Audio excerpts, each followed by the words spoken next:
આદિવાસી સમાજ માટે હોળી એટલે આનંદ ઉલ્લાસની સાથે કુદરતના નવા રંગરૂપને સ્વાગત કરવાના દિવસો. હું છું રમેશ કુમાર. પાનખર ઋતુ પછી વૃક્ષ, ઝાડ, પાન, વનસ્પતિના નવા પાન ફૂટવાના આનંદ. લણણી પૂર્ણ કર્યા બાદ આનંદ ઉલ્લાસ સાથે સમાજમાં પ્રાકૃતિક ઉત્સાહ આપતો સામાજિક તહેવાર. ચોમાચું પાકના વાવેતર પછી 8 મહિના જેટલી આકરી મહેનત કર્યા પછી માર્ચથી જૂન વિવિધ સામાજિક પ્રસંગો જેવા કે સગાઈ, લગ્ન, નવા ઘરની બાંધકામની શરૂઆતો, ખેતરમાં પાક સારો ઉતરશે એવી આશા સાથે નવું ધાન્ય ચડાવવાનો રિવાજ.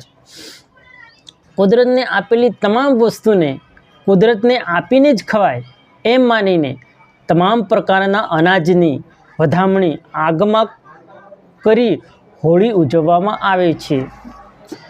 આદિવાસી ક્યારેય કોઈના મૃત્યુના કે પછી કોઈનો હારનો ઉત્સવ નથી ઉજવતો.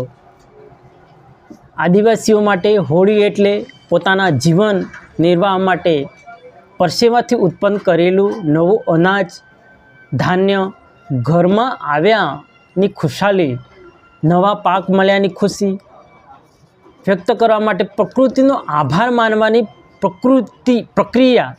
નવા ધાન્યનો ઉપયોગ કરતાં પહેલાં કુદરતને આપવાની રૂઢિ પરંપરા એટલે ફસલ ઉત્સવ હોળી. હિરણ્યકશ્યપની દંતકથાવાળી સ્ત્રીને જીવતી જલાવીને એનો આનંદ લેવાની આસુરી મનોવૃત્તિ એટલે હોલિકા દહન નહીં.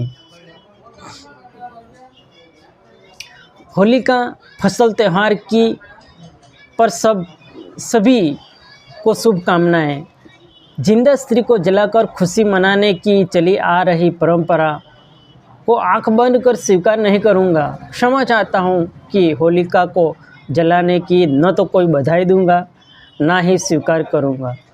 मैं महिलाओं का सम्मान करता हूं, इसीलिए होलिका दहन और होलिका का त्यौहार कि प्रहलाद और होलिका की गलत कहानी को खारिज करते हुए ऐसी आसुरी मानसिकता का विरोध करता हूँ.